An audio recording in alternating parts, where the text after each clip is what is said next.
வினையில் கீழ்க்கண்டவற்றுள் என்ன நிகழ்கிறது அப்படின்னா எலக்ட்ரான்கள் ஏற்பு. இதுவே ஆக்சிஜன் ஏற்றம்னா எலக்ட்ரான் இழப்பு. கேழா ஒளியை உணரும் தன்மை யாருக்கு உள்ளது அப்படின்னா வவ்வால்களுக்கு தான் இருக்குது. அடுத்தது கோளப்புள்ளி மையத்தில் புவியீர்ப்பு புலத்தின் மதிப்பு யாது அப்படின்னா சுழி. ஓகேவா?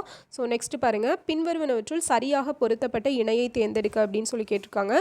மெர்க்குரி சின்ன பார், ஸோ இது correct. Aluminium bauxite, titanium limonite அப்படிங்கிறது தப்பு. இரும்பு ஹேமடைட், ஸோ இது 1, 2, 4 தான் கரெக்டு. அமிலமழையானது அனைத்து தாவரத்தையும் அழிக்கும் தன்மையுடையது எனில் அதில் அடங்கியுள்ளவை என்னன்னு சொல்லி கேட்குறாங்க.